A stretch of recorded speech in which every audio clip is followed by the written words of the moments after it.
Oi pessoal, aqui é a Thay do canal Storytime. Eu vou tentar fazer um vídeo menor aqui, gente, mas tô fazendo aqui vários vídeos, né, pra falar da minha experiência morando fora do Brasil. E no vídeo anterior eu falei a respeito do kibutz, né, do que é um kibutz, de como que é ali a convivência, os espaços, né. E no vídeo anterior a esse eu comentei a respeito do programa de intercâmbio do Massai e do KPC, né, eu comentei pra vocês como eu fui parar ali em Israel, né, através de quais agências. E hoje eu queria falar pra vocês um pouquinho de algumas partes, assim, que, tipo, tem partes maravilhosas de morar num kibutz e tem outras partes que simplesmente, assim, cara, é muito surreal. Eu acho que a primeira delas é que não tem muitos jovens no kibutz, gente.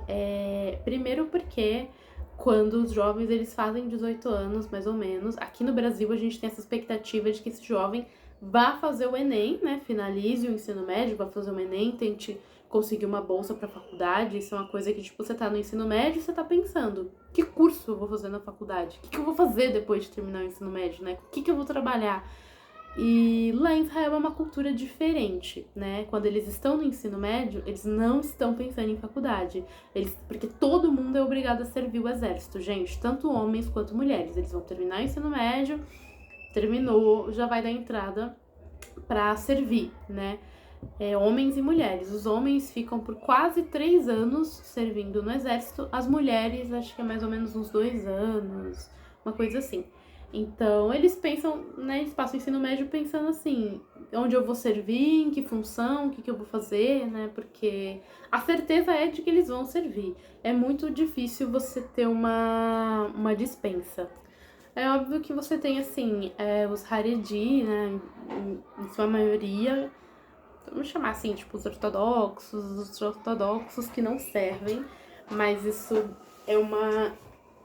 Ai, gente, é uma treta política lá, ferradaça, que eu posso até falar mais a respeito em outros vídeos. Eu cheguei a... Enquanto eu estava lá, teve uma manifestação gigantesca deles, porque eles não querem servir o exército por diversos motivos. E a população, no geral, se revolta com isso, porque fica uma coisa meio assim... Por que que eu tenho que mandar meus filhos pra guerra? Eu sou obrigada, meus filhos têm que ir pra guerra, eu não sei nem se vai voltar vivo. E você não tem que mandar os seus filhos? Por que que os meus têm que dar a vida pelos seus? Então, fica uma coisa assim, sabe? Bem complicada. Mas, no geral, tá? Salvo essas exceções, como eu falei, todo mundo vai servir o exército. E é muito comum, depois que eles servem um exército, né? Depois desse período, o que é tradição, né? Eles trabalharem de alguma coisa só pra juntar dinheiro, e eles conseguem juntar dinheiro fácil, tá, gente? Diferente aqui do Brasil, né? Que se você trabalhar em qualquer coisa que seja, você quase não tem dinheiro pra sobreviver. Mas lá é uma outra forma, né? Então, tipo, em pouco tempo eles conseguem juntar dinheiro suficiente para poder viajar. Então, eles terminam o exército, mais ou menos ali, eu acho que talvez com uns 22, 23 anos. E aí eles vão viajar, vão para outros países, vão fazer mochilão. Tem aqueles que ficam pouco tempo, né, nesses lugares, para visitar vários lugares. Tem gente que, tipo, fica mais tempo. Então, por exemplo, eu tenho uma amiga que ela ficou, acho que uns 10 meses na Índia. Tem um amigo meu que ficou aqui no Brasil por 6 meses, inclusive ele aprendeu a falar português. E é muito engraçado, porque ele ficou na Bahia e no Rio de Janeiro, então ele tem trejeitos até hoje, meio carioca, meio baiano, sabe? Tipo, ele destoa ali, porque ele até os próprios israelenses olham pra ele meio assim, tipo, porque ele realmente adquiriu os hábitos daqui, né? E depois que eles voltam, aí sim eles começam a pensar em faculdade, em trabalho, essas coisas assim. Então, tipo, você percebe que leva um tempo. Então é muito comum que as pessoas comecem a fazer faculdade, talvez lá nos 20 e tantos, entendeu? Quando já tá com, sei lá, 27, 28 anos, quase perto dos 30. Às vezes nem pensam tanto assim na faculdade, às vezes já vai, começa a trabalhar, faz carreira, ou casa, tem filhos, sabe? Então, não tem tanta essa expectativa assim de tipo, eu vou fazer faculdade, eu vou me formar e depois formar uma família. E isso vale para também quem mora no kibutz, né? Então, é muito comum também que os jovens que moram no kibutz, depois de servir, eles juntarem dinheiro para poder viajar, para poder fazer faculdade, e eles querem ter a experiência de não morar em um kibutz, gente. Porque como eu falei pra vocês no vídeo anterior, você viver numa cidade de Israel é diferente de viver em um kibutz, porque um kibutz é pequeno, é um vilarejo. Então os jovens ali, geralmente, depois de servir, eles não estão muito afim de voltar a morar ali, entendeu? Tipo, eles querem morar na cidade e tal. Então, quando é que eles voltam a morar no kibutz? Quem volta, né? Quando eles casam e começam a ter filho. Porque, gente, o melhor lugar pra você ter filho é num kibutz. Então, o kibutz, ele é feito majoritariamente, assim, eu diria, por famílias, sabe? São pais, são mães de famílias com filhos pequenos. Tem um pessoal mais velho também, né? Pessoas que já estão aposentadas, que estão ali no kibutz, né? Enfim. Mas você não vê pessoas jovens, gente. Eu diria que, assim, achar pessoas de, tipo, 18 a 30 anos, 35, é muito difícil você achar num kibutz. Uma outra questão também de você morar num kibutz é que tudo é longe. Em Israel, apesar de ser pequeno, gente, tudo acaba ficando muito longe, porque você tem muitas áreas desertas, muitas zonas que são perigosas, que você não pode passar, então às vezes o trajeto demora muito, sabe? Tipo, tanto que eu lembro que quando eu fui eu tava saindo do Kinneret, que era onde eu tava, pra poder ir pra Tel Aviv, e tipo, parecia pra mim, sabe, uma linha assim, poxa, mas é só fazer isso aqui. E aí dava toda uma volta lá por cima, mas você tem, enfim, né, diversas justificativas pra isso. E se você não tem um carro em Israel, gente, é muito difícil a locomoção, tá?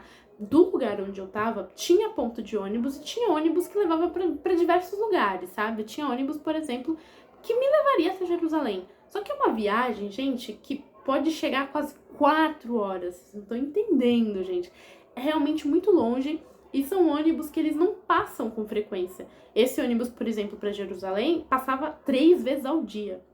Então, se eu quisesse pegar ele no primeiro horário, eu tinha que acordar, tipo, muito cedo. Você tem ônibus que passam de 40 em 40 minutos, de 1 em 1 hora, depende. Então é isso, sabe? Tipo, acaba que você não consegue se locomover tanto. Tipo, eu, por exemplo, aqui em São Paulo, em qualquer horário, claro, salvo de noite, né, muito tarde, mas eu consigo pegar um ônibus, eu consigo pegar um metrô, acho que até de madrugada eu consigo pegar ônibus.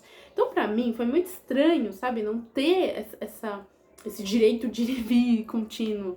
E fora que, assim, esquece o sistema de ônibus no sábado. Deu sexta-feira de tarde, já não tem mais ônibus, gente. Só vai voltar no sábado de noite, olhe lá. Então, isso pra mim também foi uma coisa, assim, que às vezes me dava uma agonia, sabe? Tipo, eu queria sair, eu queria ir no Mac, eu queria ir no shopping, eu queria fazer alguma coisa, e não dava pra fazer. Então, você acaba ficando muito tempo ali no kibutz.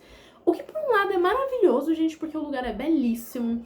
Paisagens lindas, lindas, lindas. Tipo, gente, nossa, sabe? Maravilhoso mesmo. Só que tinha outros momentos que ficava cansativo ficar ali. Porque, tipo, aí você fica assim, nossa, não tem... O que eu vou fazer? Né? Tipo, principalmente nas minhas folgas, assim. Tipo, eu tinha uma folga na semana. Até dava de pensar pra fazer alguma coisa, né? Mas, tipo, eu também tinha uma folga no sábado, né? Obviamente. O que eu ia fazer, gente? Não dava pra fazer nada, porque não dava pra sair do kibutz, né? Então, tem tudo isso. E, gente, trabalho voluntário no kibutz, eu não sei se em outro momento foi diferente, mas, assim, realmente trabalhoso, gente. Então, eu trabalhava 8 horas por dia, 5 dias por semana, e tinha dias que eu estava simplesmente exausta. Então, assim, não é um trabalho fácil, gente, sabe? Às vezes as pessoas falam assim, tipo, dá pra dar um migué, que não sei o quê. Gente, não dá. Por mais que você seja um voluntário, as pessoas te cobram como um trabalhador comum. Elas têm essa expectativa. Lógico, elas sabem que você não vai conseguir exercer da mesma forma que um profissional, mas elas esperam que você leve a sério o trabalho que você tem. Então, assim, eu particularmente... de kibutz, sim, pra mim foi ótima essa experiência, esses meses que eu estive lá, mas sozinha, sem família, sabe? Eu acho que não é um lugar assim que, tipo, vale a pena ficar tanto tempo. Eu acho que pra quem tá constituindo família, sim. Agora, você sozinho ali, é muito... Chegou a hora que você cansa, gente.